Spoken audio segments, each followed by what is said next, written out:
How can you beat that, right? Bob and I were speaking at a convention together in Atlantic City a couple of years ago, and I asked him about his networking philosophy. I'll never forget what he said. Watch this. He said, "I'm simply obeying the laws of the universe." He said, "You see, Steve, you can't outgive the universe. The more you help other people, the more it comes back to you. It's the law. It has no choice." That's the way he talks. Bill Gove and I were speaking in Kansas City years ago in a packed stadium of thousands of people. We opened up the convention on a Friday night, and Bob Proctor spoke Saturday morning. Bill and I were selling a new video album at the time, but the stadium people closed the exhibit hall before the end of our speech, so we didn't sell anything. So Bob Proctor gets up on stage the next morning, holds up our album, and tells the audience, "Not only do you need this product, but I want you to buy it and study it like a scientist." He says, "Our booth is right next door to Gove-Siebold's group's booth. And if you can only buy one album this whole weekend, I want you to buy theirs." As a matter of fact, he said, "If I see you on the streets of Kansas City and you don't have one of these albums underneath your arm, just walk the other way because you're not even trying." We sold a lot of video albums after Bob's speech. When Bill and I thanked him and offered to pay him, Bob turned us down flat. He said, "I believe in what you're doing, and that's why I did it. Besides," he said, "the universe pays me, Steve."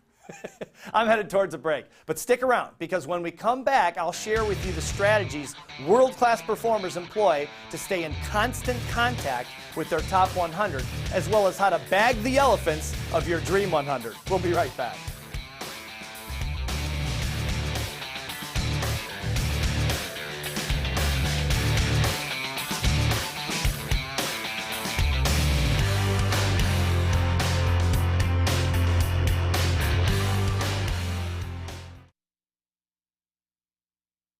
Welcome back to Mental Toughness Secrets of Champions.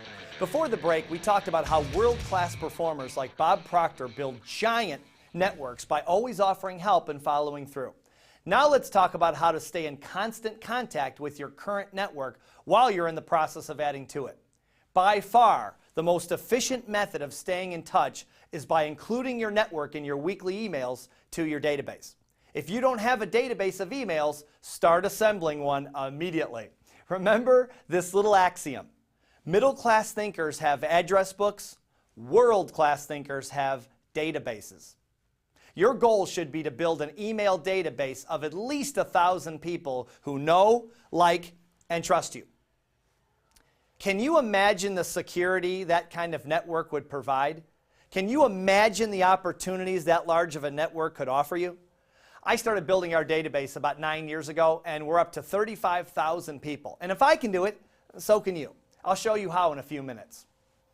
Including your contacts in your weekly or monthly emails keeps your name on their minds. Just make sure they have some interest or reap some benefit from what you send them. Okay, so now that you're actively in touch with your top 100 contacts on a weekly basis, let's talk about how to bag some of the elephants on your Dream 100. Elephants are people you've identified that can help you the most. They're usually super achievers, and they're very tough to bag, unless you're an expert hunter. There are 3 primary elephant bagging strategies. The first one is to build a bridge to the elephant's front door. In other words, you ask people in your network if they know the person you're trying to reach. If they say yes, you can ask them if they can make the introduction. Now, before you ask for a favor of this magnitude, be sure you have a close enough relationship with the person you're asking, or you've done enough favors for this person to warrant such a huge request. Smart business people are protective of their network, as they should be. The bigger the contact, the more protection they receive.